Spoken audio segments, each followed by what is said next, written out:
together. Wow. Every day. Oh! Good afternoon. Welcome to Progressive Soup. Welcome back to Progressive Soup. Last night we were having a rousing discussion, and we had science, and we had religion.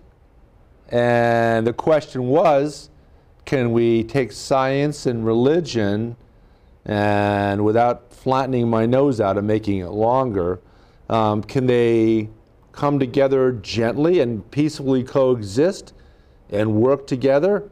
Or is it going to be like this? Can't be done. Can't be done. Well, it's impossible. Well, go ahead, because I'm going to argue to the contrary. I'm going to say the opposite, but go ahead. Why cannot science? Oh, by the way, Rich Frascone from the show Who's Telling the Truth, and I used to have a little different name for it with a little adjective in between the and truth, an adjective that started with an F and ended with an ing, and had something in between, because he has a bit of a salty mouth, or at least he used to, but he seems to have calmed. The saltiness seems to have been washed away through 4 years of the censors coming around every week and trying to I've mellowed out. Okay, so why not? Why not science and religion? Why can't they get along? Because one believes in things that can't be proven and don't exist. Or can't be proven. They might exist, but they can't be proven. Well, if it can't be proven that it exists, then what does that mean? It doesn't exist. It means that it can't be proven, but it still might exist. Yeah, but the thing is, you can't rely. There's no way that you can prove a negative. We both know that. And that's the easiest way to get out of the argument. Mm-hmm. You know, I can't prove that there's not a teapot orbiting Saturn.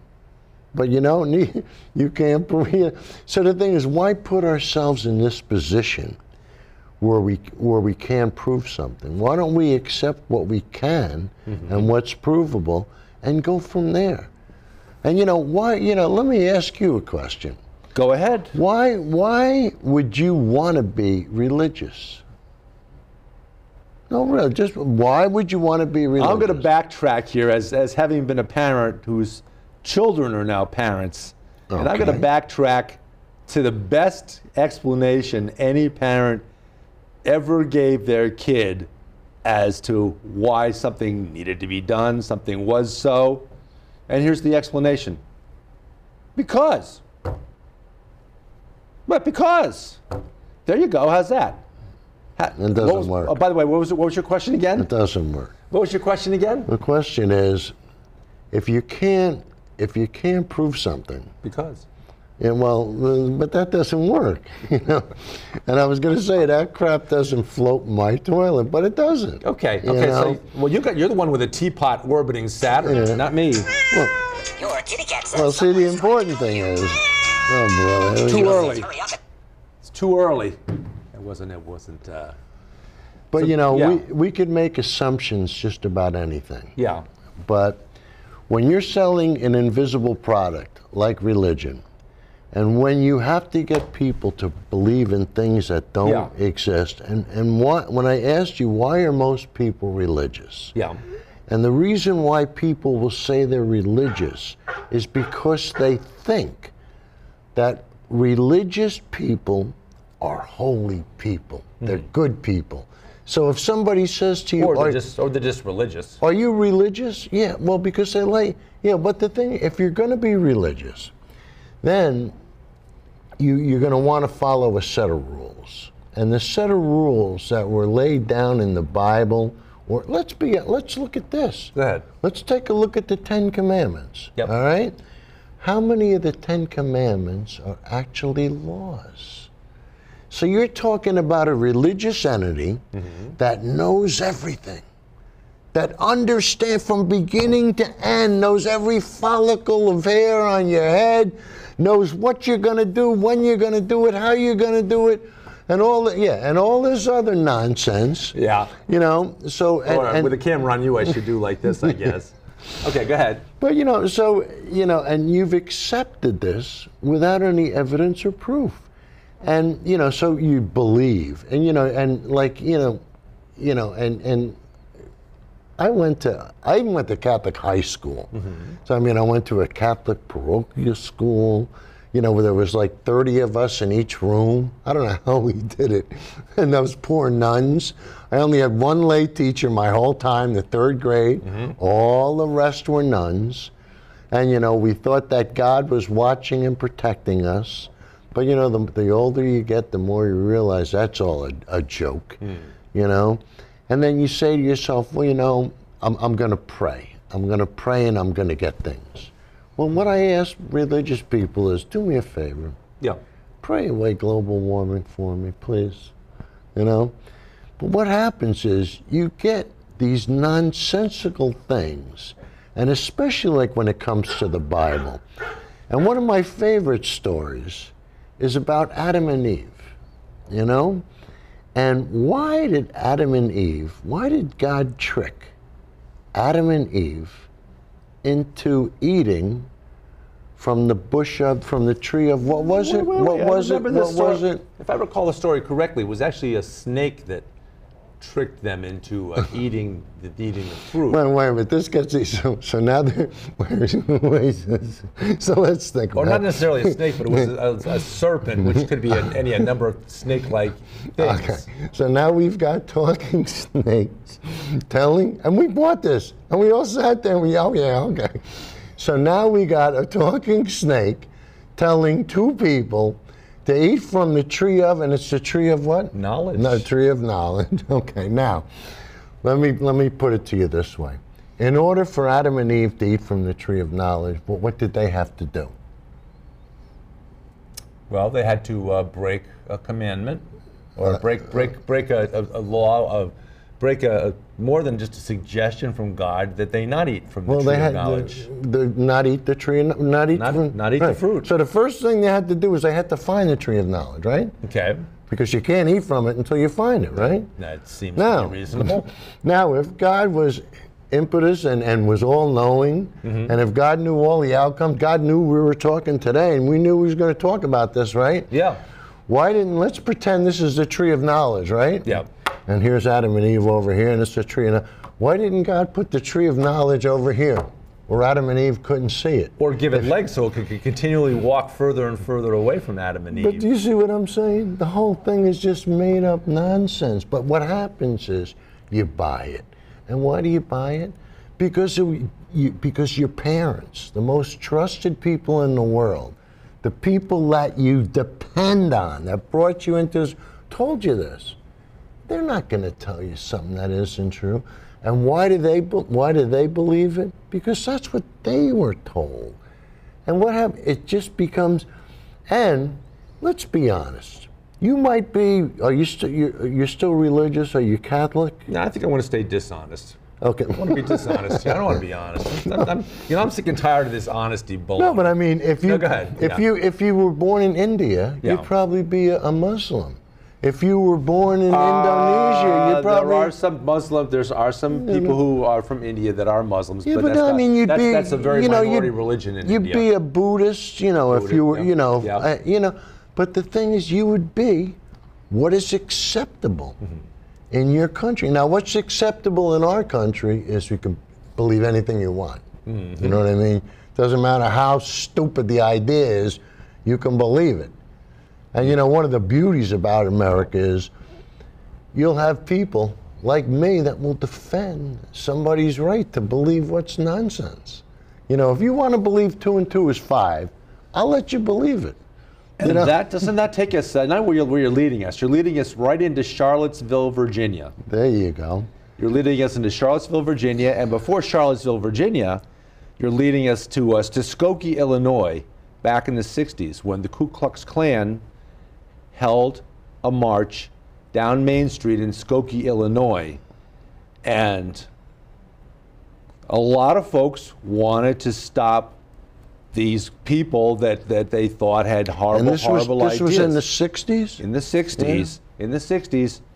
Who came to the defense of the Ku Klux Klan in their right as Americans to speak their mind and march down the streets of Skokie, Illinois, and express themselves? Jesus Christ. The American Civil Liberties Union, who stands up for everyone's right, and you're absolutely correct to say that everyone has a right in order to express an opinion, even if that opinion runs very contrary to accepted beliefs in America. So there you go. And a lot of folks were very upset with the American Civil Liberties Union for doing exactly what they are pledged to do, and that's to stand up for your right, my right, Henry Pietrus's right, everyone's right to speak their mind, even if it's not a popular belief. Yeah, but what drives me bananas, and especially with Charlottesville, you know, you see the Republican, you know, the what do you call the insiders, the party leaders. The flag. What do you call the I can't believe that between the two of us we can't. Well, I'm not sure where you go. The battle flag of the Confederacy. What do you call Stars it? And Bars. It's what it's called, the Stars and Bars. I think it's called the Stars and Bars. It's got the cross lines, and its cross lines had enough stars to match up with a number of states in the Confederacy. But these guys are flying that flag. Yep. And at the same time, they're flying flags with swastikas on it. Now, when I was a kid, I was born in '53.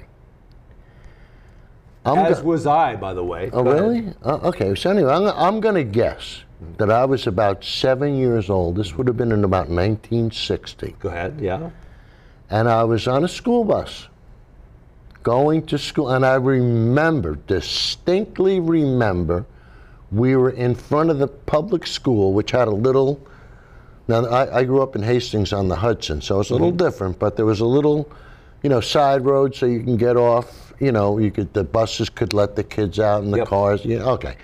So anyway, we were sitting there, and one of the older kids, maybe a fourth or fifth grader, put, the windows got all steamy from condensation. Yes. And one of the kids printed a swastika on the window.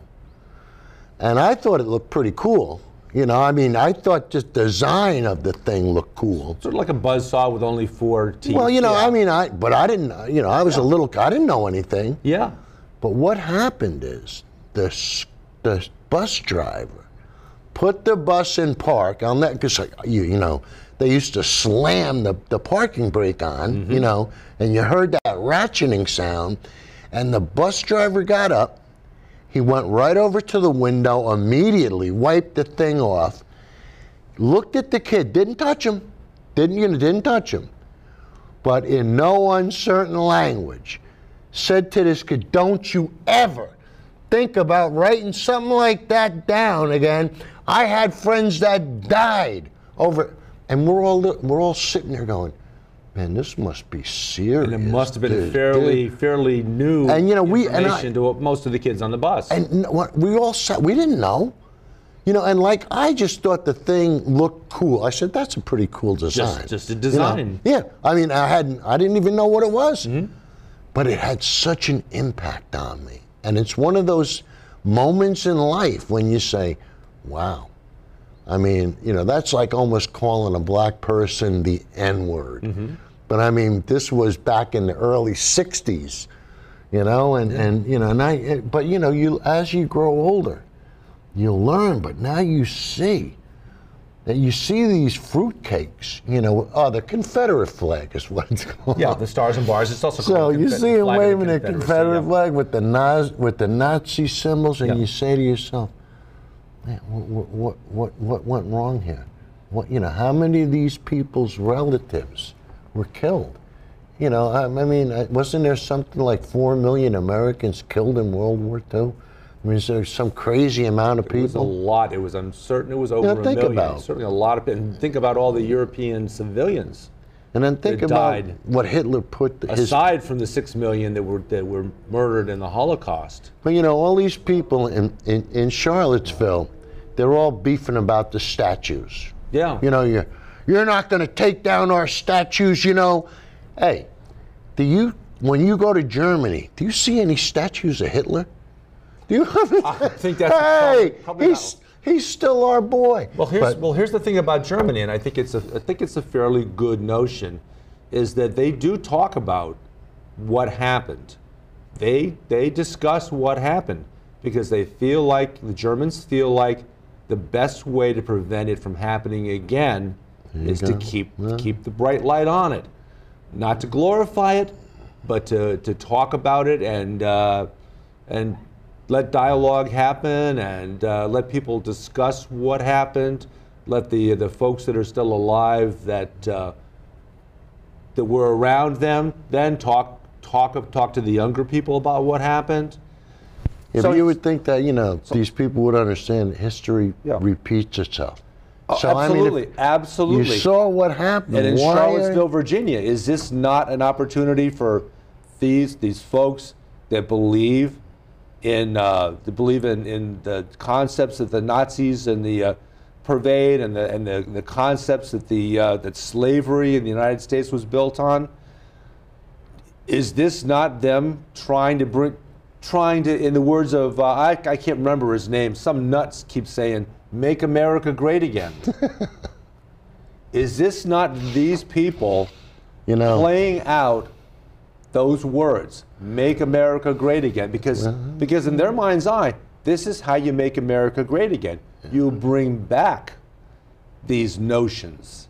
You bring back the Confederacy. You bring back Nazism. The good old days. To them, that's what they believe are the good old days.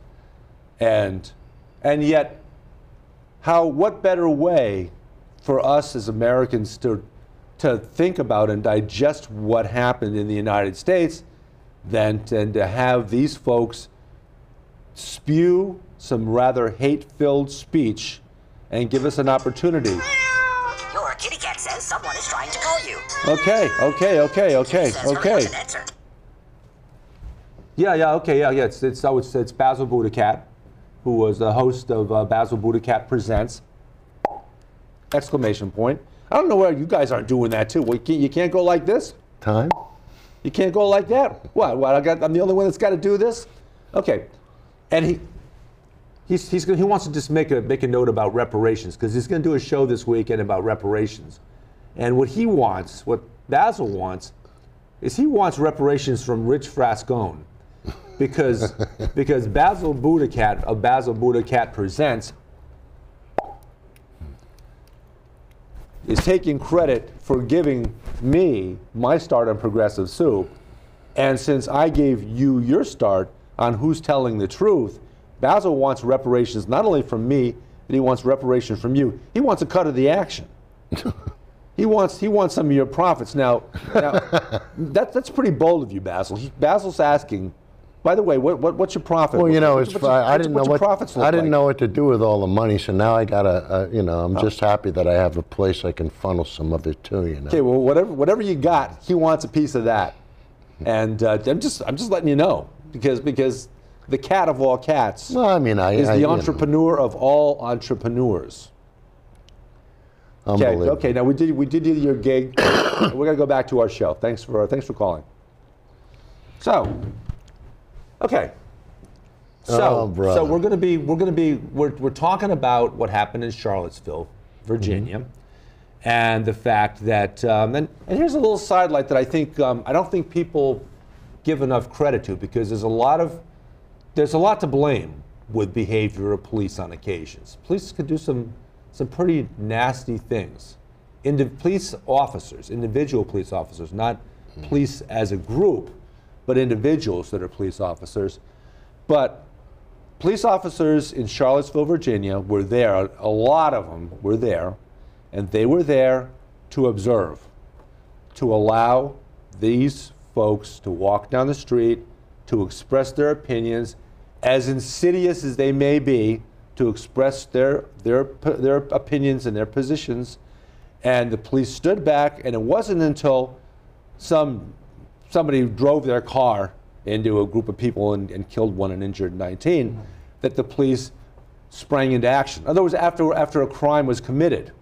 Because the job of the police is not to quell a crowd to keep a crime from happening. You got the radical right using ISIS terrorist tactics, driving vehicles, and this is and you know what happens is. Well, I hope you're not blaming ISIS for that now. No, but I'm saying good. The right is starting to steal their tactics. You know, it's exactly what they did in France when they drove the truck down the street, and I think they killed like 50 people. Yep. You know, they've done this a couple of different places, and after it happened, for Trump to have that press conference and for him not to have the balls to say, hey, wait a minute, this is from domestic terrorism.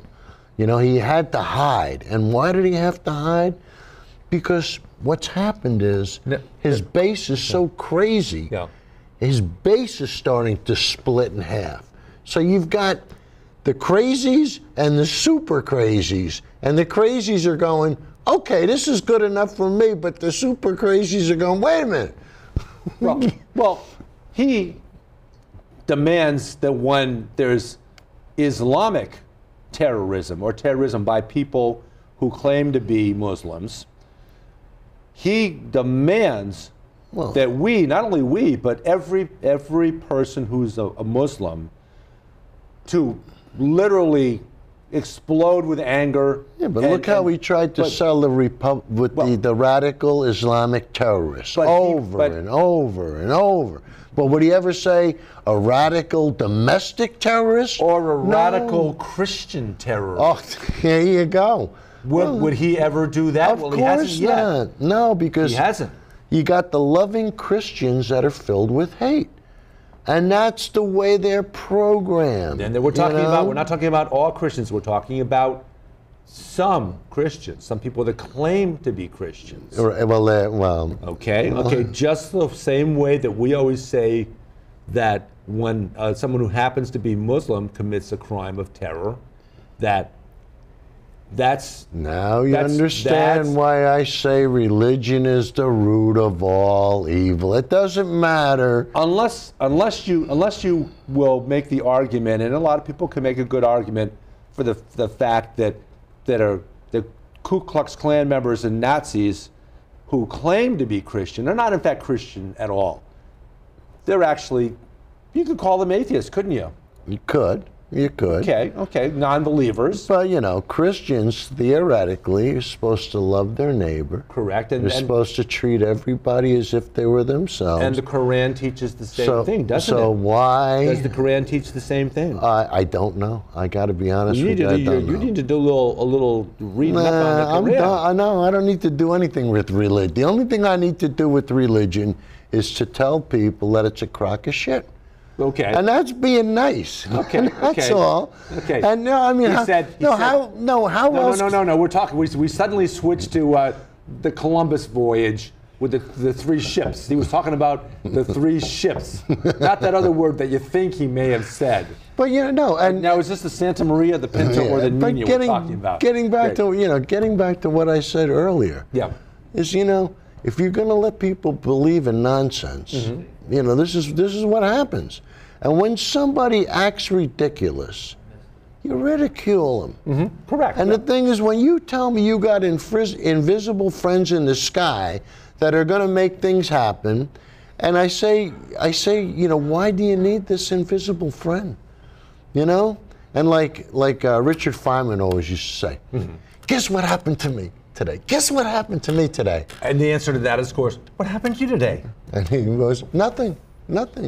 But what happens is, anything that happens to somebody, they seem to think that cosmically it was destined to happen.